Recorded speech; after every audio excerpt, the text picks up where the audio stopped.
Bonjour à tous, merci beaucoup aux étudiants des arts et métiers d'avoir organisé cette rencontre. Alors la question que j'aimerais partager avec vous aujourd'hui, c'est à quoi ça sert la culture, à quoi ça sert l'art, à quoi ça sert aujourd'hui, à l'heure d'Internet, d'aller voir encore des œuvres dans des musées, d'aller voir encore des spectacles sur scène, de lire des livres et de passer du temps à faire ça. J'aimerais vous poser une question. Si vous aviez l'œuvre qu'il y a derrière moi, Guernica, dans votre salon, est-ce que vous inviteriez votre voisin pour la découvrir? Et est-ce que vous lui parleriez du prix à laquelle vous l'avez acheté pendant 2 heures? Ce serait assez mal poli en fait. J'imagine que c'est pas pour ça que vous avez mis Guernica dans votre salon. C'est-à-dire que justifier la culture par l'économie, ce serait peut-être aussi impoli. La culture, ça peut être une source d'attractivité, ça peut mettre en valeur un territoire, ça peut créer des externalités positives, comme on dit en économie, créer du tourisme, créer des nuits d'hôtel.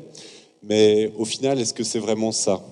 Donc aujourd'hui, j'ai pas envie de vous parler de la culture du point de vue de l'économie. Les limites de la culture, c'est pas seulement l'économie. Si vous invitiez votre voisin avec Guernica dans votre salon, est-ce que c'est son avis qui serait le plus important? Est-ce que vous pensez que avoir Guernica dans votre salon, ça peut rendre heureux votre voisin? Peut-être pas forcément, vous l'avez surtout acheté pour vous, parce que vous aviez un rapport avec cette œuvre. Donc j'ai pas envie non plus de parler de la culture aujourd'hui d'un point de vue uniquement social. Certes, ça peut faire du bien, mais je pense pas que ce soit le premier rapport qu'on puisse avoir avec la culture. Donc à quoi ça sert? Je sais pas en fait.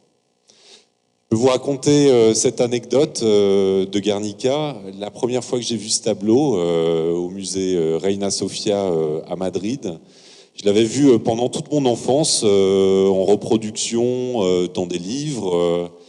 Ça m'avait pas fait grand-chose. Et quand je suis arrivé devant ce tableau, avec les dimensions du tableau, qui est un tableau assez magistral, parce qu'il fait près de 5 mètres de base, je suis resté presque une demi-heure sans parler, c'est-à-dire que la parole a été absolument coupée. J'ai senti une émotion qui montait en moi, doucement, doucement, m'envahir, et j'ai eu l'impression que d'un seul coup, tomber amoureux, rencontrer quelqu'un, d'avoir une vraie rencontre, une rencontre unique dans sa vie. Je crois que c'est ce rapport-là, d'un seul coup, qui est un rapport à la fois unique, parce que c'est d'une personne à une œuvre, et en même temps c'est un rapport universel, parce que chaque personne qui passera devant Guernica aura cette même relation absolument intime à une œuvre d'art qui lui parlera en son fort le plus intérieur. Donc c'est quelque chose d'extrêmement mystérieux. C'est que l'œuvre d'art, c'est à la fois quelque chose d'universel et d'absolument singulier. Alors pourquoi Guernica, ça m'a parlé? Parce que mon grand-père était anarchiste espagnol et il a fui la dictature de Franco.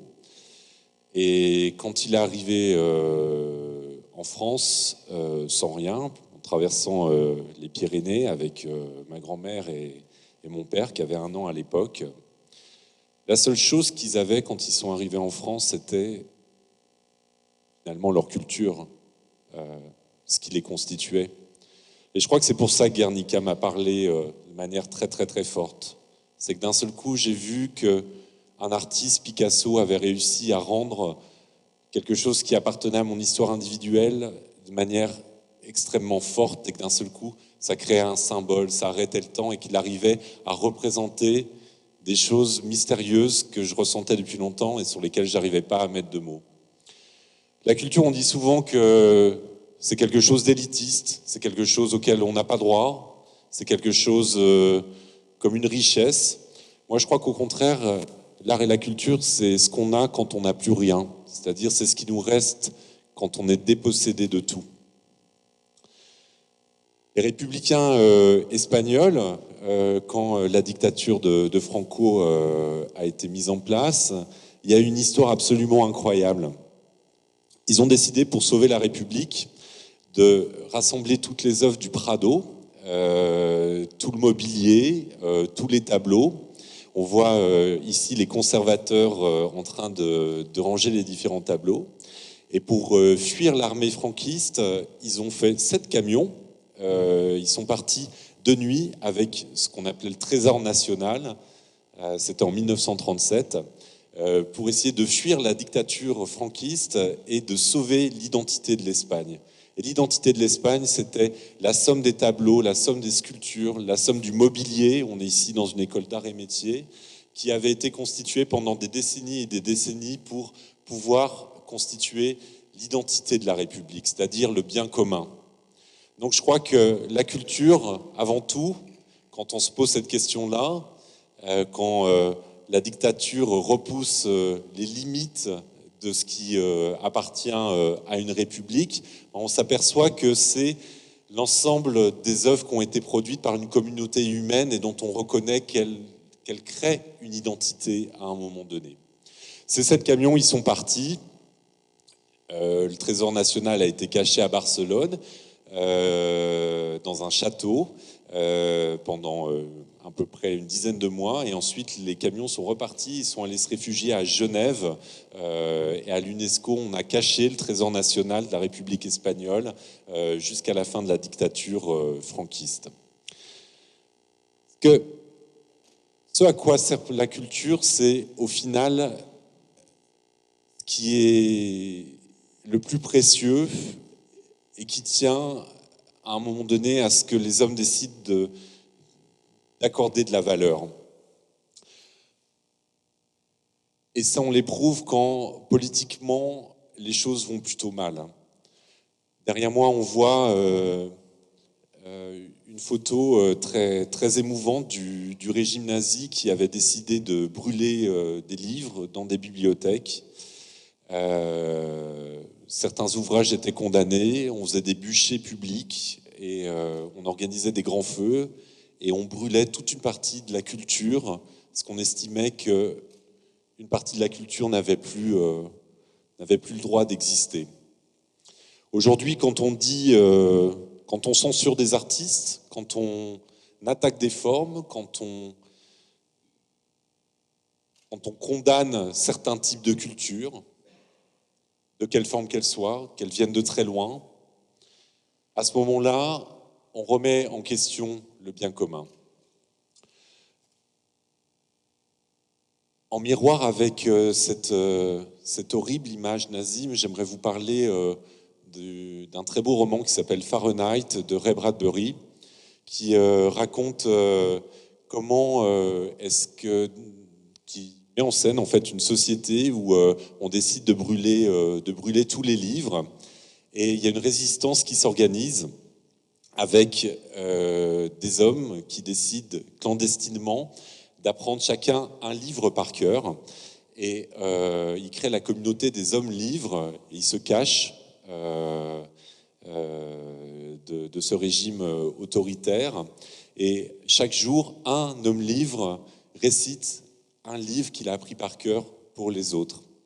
Effectivement, la culture, c'est ce qu'on a quand on n'a plus rien, et ce qu'il faut protéger chacun pour soi, ce qu'on peut partager avec les autres une fois qu'on a appris pour soi-même à protéger par exemple un livre. Et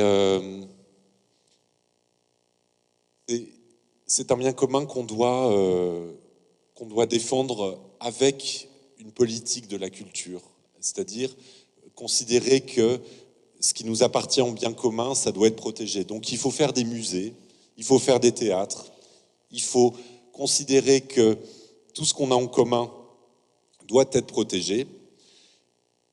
Là, vous avez une très belle image d'André Malraux qui a une série de photos d'œuvres d'art devant lui.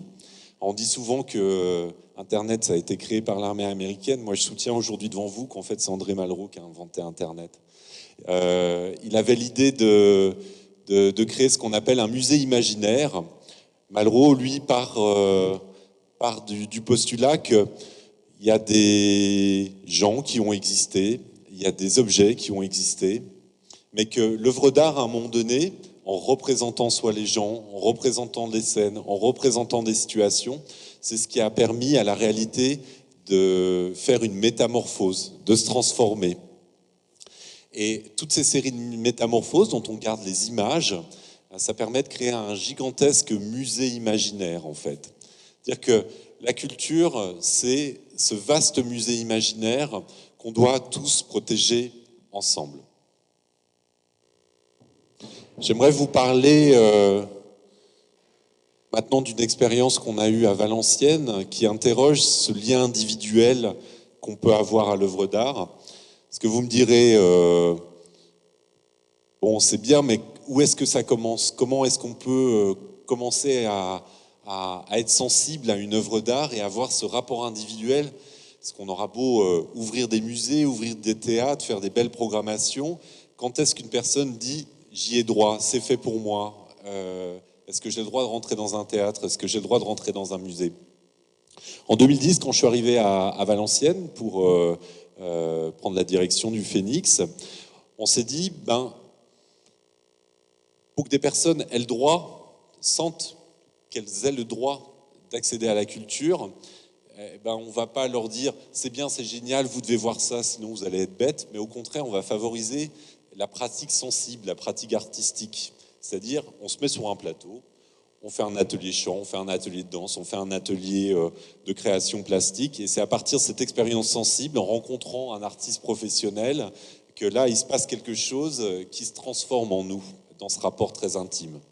Et donc là, on voit une photo d'un très beau projet qui s'appelait Dogora. On a associé 400 enfants et 200 adultes qui devaient créer une grande fresque musicale, tous ensemble.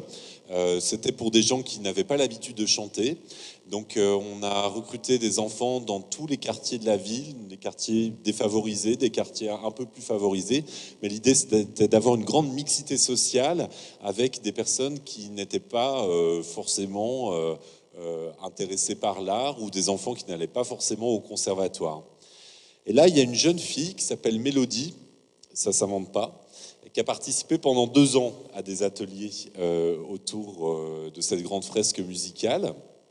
Et elle a mis 2 ans avant de sentir le droit de venir nous voir et nous poser la question suivante, c'est est-ce que moi, qui habite à Chasse-Royale, un quartier d'une pauvreté terrible à Valenciennes, mère seule au foyer, jamais travaillé, situation économique terrible, est-ce que moi, Mélodie, qui vient de ce quartier-là, est-ce que je peux m'inscrire en classe à horaire aménagé musique au collège?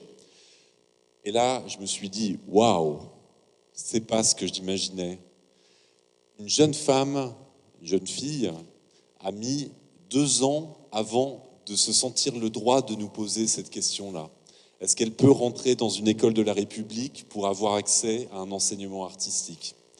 Et c'est là où on fait un retour en arrière et on se dit, il faut 2 ans à un individu, à un jeune être ou une jeune fille qui commence sa vie pour avoir ce rapport intime à l'art et oser faire le premier pas.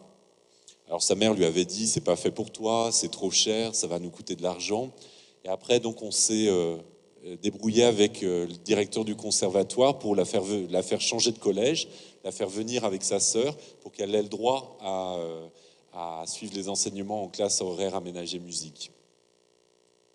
Donc la culture, ça sert à transformer l'individu, à se dire qu'on peut changer, qu'on a le droit d'aller au-delà des limites qu'on se fixe à soi-même parce qu'on dit c'est pas fait pour soi. Mais c'est un processus qui est extrêmement long et c'est un processus qui doit absolument s'appuyer sur l'éducation, sur l'école et sur ce rapport-là à la sensibilité qui doit être absolument protégé par l'école. J'aimerais finir par cette dernière image, cette question de à quoi ça sert la culture. Je crois que ça sert aussi à comprendre les autres. Là, en fait, la personne que vous voyez, ce jeune homme qui pourrait être un étudiant des arts et métiers. C'est Claude Lévi-Strauss qui était jeune et qui a décidé, après avoir passé son agrégation de philosophie en France, de partir à la découverte des Indiens d'Amazonie. Et là, on le voit en confrontation avec un jeune Indien. Claude Lévi-Strauss est parti là-bas en se disant, ces gens qu'on estime d'être des bons sauvages, comment est-ce qu'ils pensent, comment est-ce qu'ils réfléchissent, comment est-ce qu'ils vivent ensemble? Et Claude Lévi-Strauss, qui a inventé toute l'anthropologie moderne, qui a révolutionné la conception même de la culture, s'est aperçu que les mécanismes de pensée des Indiens, leur rapport aux divinités, leur rapport à la famille, leur rapport au quotidien, étaient une organisation culturelle aussi complexe, aussi raffinée que nous, occidentaux, baignés de chrétienté, qui imaginions, d'un point de vue très colonial, avoir un rapport de supériorité par rapport à ces tribus indiennes. Parce que je crois que ça sert à ça avant tout, la culture, c'est essayer de découvrir les différences de l'autre, les analyser, pour essayer de voir ce qui nous rassemble, et comment est-ce qu'on se ressemble, et comment est-ce que de nos différences, on peut trouver une humanité commune. Merci.